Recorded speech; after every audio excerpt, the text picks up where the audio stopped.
kenapa tadi papa kok nggak bela papa, bela Aura gitu loh. Saya merasa kasihan. Ya, saya sebagai orang tuanya, sebagai ayahnya, kok tidak bisa menyampaikan sesuatu, hanya diam di situ.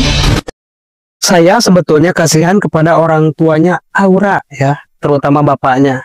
Bapaknya menangis karena ia itu menyesal ya. Dia menyesal datang ke Kang Deddy Mulyadi karena pada akhirnya orang tuanya itu, terutama bapaknya, oleh Aura ditanya kenapa bapak gak bela Aura ketika bertemu Kang Deddy Mulyadi. Kemudian ayahnya menangis sambil berkata bahwa saya sangat menyesali dan sangat sedih kenapa bapak tidak bisa membantu kamu saat bertemu dengan Kang Deddy Mulyadi. Minimal membantu bicara atau gimana. Tapi kan kita bisa saksikan bersama ayahnya Aura itu pada waktu debat atau diskusi dengan Kang Deddy Mulyadi diam aja. Tidak ada pembelaan terhadap anaknya. Anaknya itu sangat kecewa terhadap bapaknya dan bapaknya sedih dan menangis. Mungkin Aura ini punya karakter seperti itu, seperti turun dari emaknya ya. Kayaknya banyak sekali para netizen yang merujak Aura ya. Kemudian para pendukungnya juga dirujak oleh para netizen, terutama KPAI, kemudian DPR RI Komisi 10 dari Partai Merah atau PDI dirujak benar-benar sama netizen. Ini sangat seru sekali. Nah, bagaimana para netizen ini melakukan counter attack kepada pihak-pihak yang melawan Kang Deddy Mulyadi? Mari langsung disimak pada video berikut ini.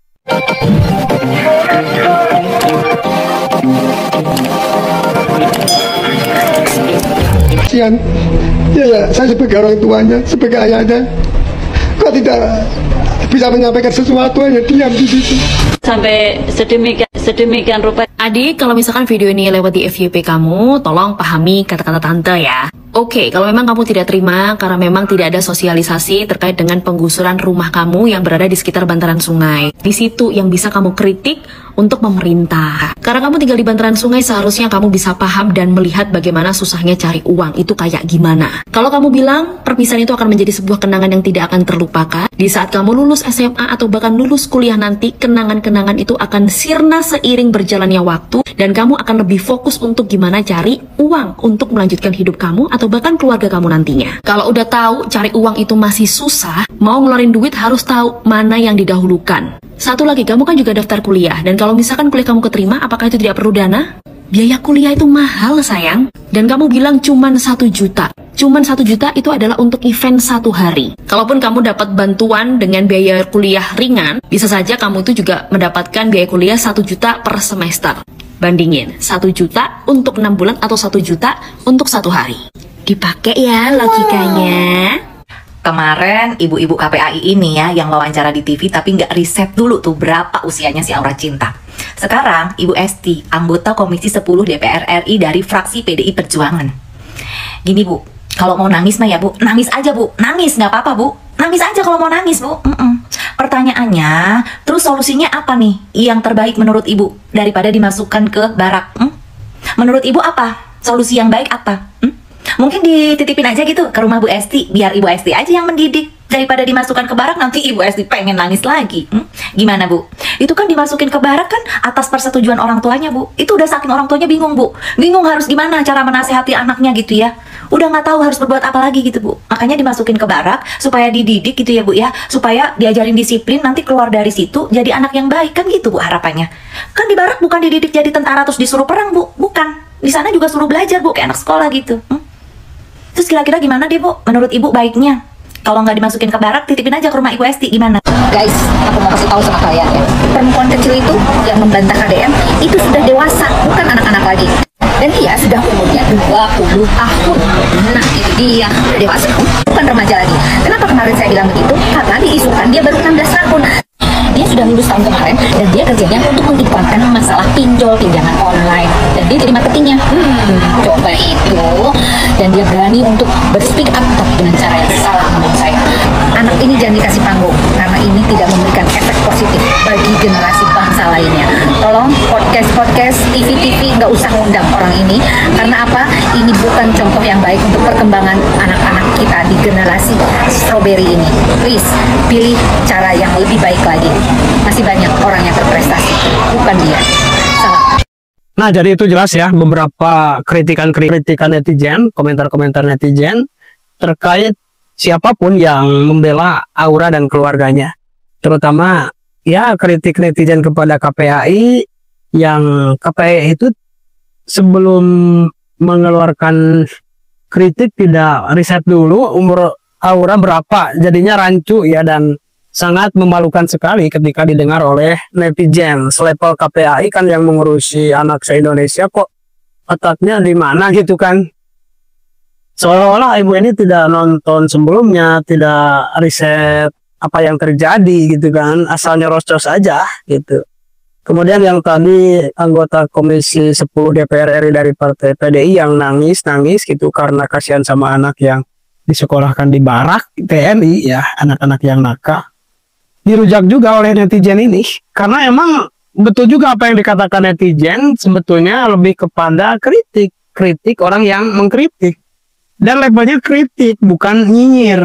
Karena apa yang dikatakan oleh netizen tadi itu ada sebab akibat, dan secara logika emang kena. Beda halnya dengan orang-orang yang nyinyir. Nyinyir itu bukan kritik, gak ada sebab akibat, gak ada alasan, dan gak ada kasih solusi. Seperti halnya kemarin dari orang mana gitu kan, yang menyebutkan Deddy Mulyadi banci, yang menyebutkan Deddy musyrik dan kafir, itu termasuk orang-orang yang nyinyir itu ya.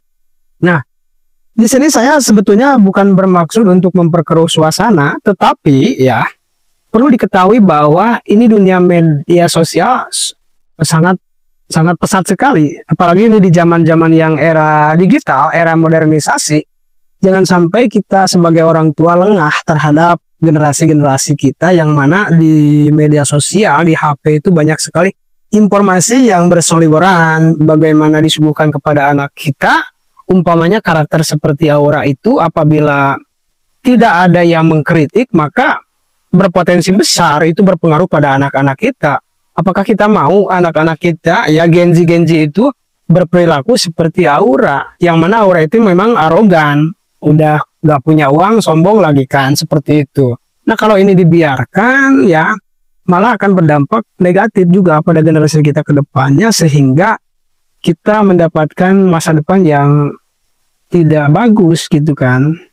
Nah, yang meskipun di sini tentunya banyak sekali yang kontra terhadap Kang Deddy Mulyadi, tetapi kebanyakan itu yang kontranya memang dari elit-elit, dari DPR RI kah, dari orang-orang yang mempunyai jabatan di lembaga-lembaga seperti KPAI, kemudian di ormas-ormas ya. Dan lagi-lagi masyarakat, para netizen yang membela Kang Deddy Mulyadi dan mengkuliti orang-orang yang kontra. Apa ya namanya itu, merujak ya. Para netizen ini suka sekali merujak orang-orang yang tidak senang terhadap Kang Deddy Mulyadi. Alasan apa lagi yang membuat mereka tidak senang kecuali hanya iri dan dengki, karena program-program yang dijalankan Kang Deddy Mulyadi sudah benar-benar teruji dan dirasakan manfaatnya oleh rakyat kecil. Kita tahu semua lah, tidak usah dibahas lagi hal-hal apa aja yang dilakukan oleh Kang Deddy Mulyadi. Semua sudah tahu, sudah di-up ke media sosial, dan itu memang kewajiban pemerintah untuk memberikan informasi, memberikan video-video program pemerintah. Ya, jadi bukan gubernur konten Kang Deddy Mulyadi itu, karena memang dari dulu itu punya hak masyarakat itu mendapatkan informasi terkait kegiatan-kegiatan pemerintah. Makanya Kang Deddy Mulyadi itu bukan gubernur konten, itu hanya program-program pemerintah, dan apa yang dilakukan oleh Gubernur Jawa Barat itu sesungguhnya memang seharusnya diupload untuk menjadi tontonan masyarakat ya. Ya beda dengan kita orang biasa yang tidak menjabat apapun, kita berhak tidak mengupload kegiatan kita karena pakai uang kita sendiri ya. Seperti itu. Nah sekali lagi tadi yang ditayangkan terkait video yang dua itu tadi, orang tua Aura, mamahnya dan bapaknya itu ternyata ketika diwawancari oleh televisi nasional, dimana saya perhatikan kok televisi nasional lebih mengangkat keluarga Aura, untuk kemudian saya juga mencurigai kok yang di-up itu orang tuanya ya, seolah-olah ingin memperlihatkan suatu kebenaran. Ya padahal mereka lah yang harus minta maaf karena mereka itu keluarga yang arogan. Nah, saya itu hanya bisa berdoa terhadap siapapun, terutama khususnya kepada Aura yang memang sekarang sedang viral. Mudah-mudahan dia itu mendapatkan hidayah mendapatkan, ya tetap menjadi artis tetapi berdampak positif bagi semua orang. Kalau masih belum umur 40 tahun, bisalah dirubah ke arah yang lebih baik. Mudah-mudahan orang tuanya juga dapat hidayah sehingga mengarahkan hal-hal yang baik dan tidak sombong kepada anak. Nah itulah ya yang bisa saya sampaikan saat ini.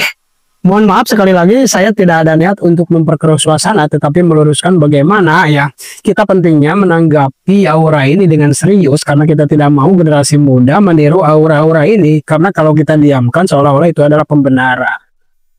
Oke, terima kasih. Wassalamualaikum warahmatullahi wabarakatuh. Terima kasih sudah menonton. Jangan lupa like, subscribe, dan tekan tombol lonceng. Bye bye.